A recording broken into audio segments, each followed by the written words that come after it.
1971-ci il milad ərəfəsi.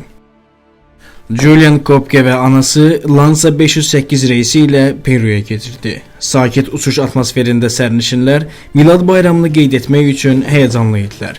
Amma hava qəfil dəyişdi. Qara buludlar təyyarəni bürüdü. İldırımlar göyləri parçaladı. Birdən güclü bir ildırım təyyarəyə dəydi.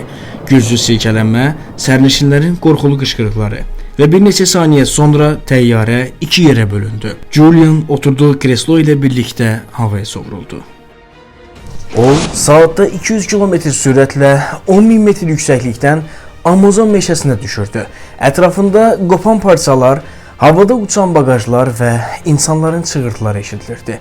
Amma qəflətən hər şey qaranlığa qərq oldu. Julian gözlərini açanda ətraf tamamilə sakit idi. Göy üzünü sıx ağac budaqları örtmüşdü. O, torpağın üstündə uzanmışdı və tək idi. Onun yalnız biləyi burxulmuş, bir neçə yüngül sınığı və kəsik yaraları var idi. Amma bu necə mümkün idi? Daha sonra alimlər onun kresloya bağlı vəziyyətdə düşməsinin, ağacların onun sürətini azaltmasının və yumşaq torpağın ona yastıq effekti verməsinin sağ qalmasına necə kömək etdiyini deyəcəkdilər. Amma indi Julian sağ qalmışdı və tək idi. Amazon meşəsi insan üçün cəhənnəm idi. Hər yerdə ilanlar, yırtıcılar, ölümcül böcəklər vardı. Günəşin altında günlərlə yol getdikcə onun bədəni zəif düşürdü. Aclıq və susuzluq canını alırdı. Susuzluğa dözmək mümkün değildi və o çay suyunu ehtiyatla içməyə başladı. Bədənində infeksiya yayılmağa başlayırdı. Yaraları qurdlarla dolmuşdu. Amma o onları əlləri ilə təmizləyirdi. Hər günü bir möcüzə idi. Hər gün ölümə daha bir addım yaxınlaşırdı. Lakin 10-cu gün o bir şey gördü. Meşənin dərinliklərində uzaqda bir daxma var idi. O son gücünü toplayaraq ora doğru irəliləyirdi. İçəridə heç kim yox idi. Amma bu onun xilas olacağına dair ilk işarə idi.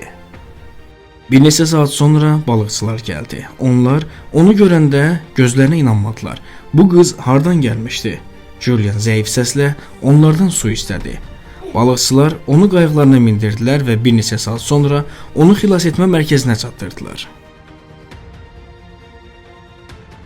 Onun sağ qalma hekayəsi bütün dünyanı sarsıtdı.